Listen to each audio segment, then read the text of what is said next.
Kalwakurthy fight Hyderabad కు చేరింది. ఇద్దరు నేతలు ఫేస్ టు ఫేస్ మాట్లాడుకున్నారు. మీరు తప్పు చేశారంటే మీరే తప్పు చేశారని వాగ్వాదానికి దిగారు.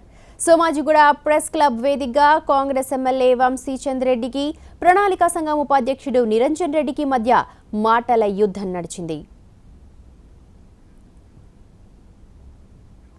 కల్వకుర్తి ప్రాజెక్టులో ఆయకట్టును తగ్గిస్తూ తమ ప్రాంత రైతాంగానికి అన్యాయం చేస్తున్నారని 10 రోజుల నుంచి విమర్శలు చేస్తున్నారు ఎమ్మెల్యే వంశీచంద్.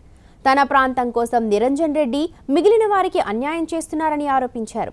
దీనిపై నిరంజన్ రెడ్డి ధీటుగానే స్పందించారు. వంశీచంద్ చెప్పేవన్నీ అబద్ధాలేనని చెబుతూ వచ్చారు. దీనిపై బహిరంగ చర్చకు సిద్ధమని ఇద్దరూ ప్రకటించారు. ఈ నేపథ్యంలో కల్వకుర్తి ప్రాజెక్ట్ అంశంపై సోమాజిగూడ ప్రెస్ క్లబ్లో వీరిద్దరి మధ్య ఫేస్ టు ఫేస్ నడిచింది. దాదాపు 2 గంటల సేపు వంశీచంద్కు నిరంజన్ రెడ్డికి మధ్య చర్చ నడిచింది. అంశాల వారీగా ఇద్దరూ తమ వాదనలను వినిపించారు. చివరకు గొడవ పడే కంటే ఇద్దరూ కలిసి కల్వకుర్తి ప్రాంతానికి నీరు అందించాలన్న నిర్ణయానికి వచ్చారు. వచ్చే ఖరీఫ్ చివరి నాటికి కల్వకుర్తి ప్రాంతానికి నీళ్లు ఇచ్చి చూపిస్తామని నిరంజన్ రెడ్డి హామీ ఇవ్వడంతో ఇద్దరి మధ్య చర్చకు ఫుల్ స్టాప్ పడింది. చర్చలో వంశీచంద్ రెడ్డి చేసిన విమర్శలేంటి, దానికి నిరంజన్ రెడ్డి ఇచ్చిన కౌంటర్ ఏంటో ఒకసారి చూద్దాం.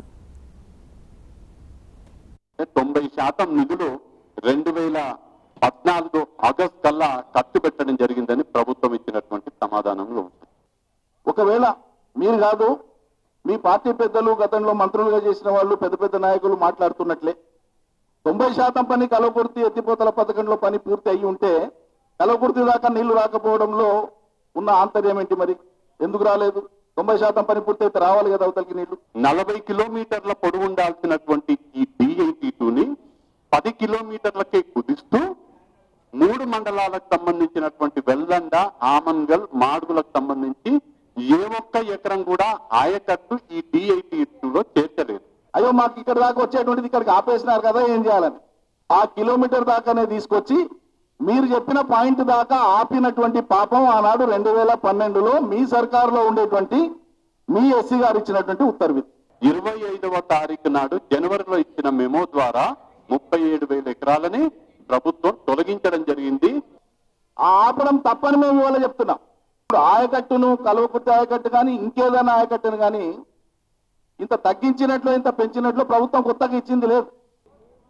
ఈ D82 కెనాల్ ని నిరంజన్ రెడ్డి గారు వారి ప్రాంత ప్రజల అవసరాలను దృష్టిలో పెట్టుకొని గణపురం బ్రాంచ్ కెనాల్ ద్వారా ఒక 25,000 ఎకరాలకు నీళ్లు అందించడానికి ఒక కెనాల్ రూపకల్పన చేసి కొత్తగా కల్వకుర్తి లిఫ్ట్ ఇరిగేషన్ ప్రాజెక్ట్ లో 3,40,000 ఆయకట్టు ఉంటే కొత్తగా ఒక 25,000 ఆయకట్టును నిరంజన్ రెడ్డి గారు ఏర్పాటు చేసుకోవడం జరిగింది. 160 కిలోమీటర్ దాకా మెయిన్ కెనాల్ కంప్లీట్ కావాలి.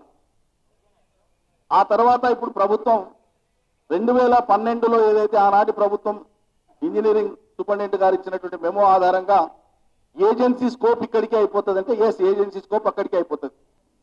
అంతకు మించిన ఆయకట్టు చేయడానికి అతనికి స్కోప్ లేదు. దాన్ని గవర్నమెంట్ ఇప్పుడు అడిషనల్ ఆయకట్టుగా టేకప్ చేయాలి. అది ప్రభుత్వం చేయవలసినటువంటి పని. అది చెయ్యాలని మీకంటే ముందు మేము కోరినాము. నేను చెప్పింది తప్పు అని నిరూపిస్తా అని చెప్పినారు. ఇప్పుడు వారే నేను చెప్పింది తప్పేం కాదని చెప్తూ ఈ ఉత్తర్వు ఏదైతుందో ఇది మంత్రి గారు సంతకం చేయలేదు, కానీ ఈ ఉత్తర్వు అయితే వచ్చిందనే విషయం కూడా వారే ఒప్పుకున్నారు. ఇది నిజం కాదు, ఇది తప్పు అనే మాట చెప్పలేదు, దీన్ని కూడా వారు ఒప్పుకున్నారు. నేను ఏ 2 అంశాలు అయితే ప్రస్తావించినానో ఆ 2 కూడా కరెక్ట్ అని వారు ఒప్పుకున్నారు. ఒకటి, ఈ కాలువని 10 కిలోమీటర్లకే ఆపట్లేదు, ప్రభుత్వం దాన్ని ఇంకా పొడిగించే అవకాశం ఉందన్నారు. ఒకవేళ 10 కిలోమీటర్ని పొడిగించినా వీళ్ళు ఇచ్చినటువంటి స్పెసిఫికేషన్స్ పొడిగించినా కానీ దాంట్లో నీళ్లు రావు. దీన్ని బేస్ చేసుకున్నారని అది చెప్పాను.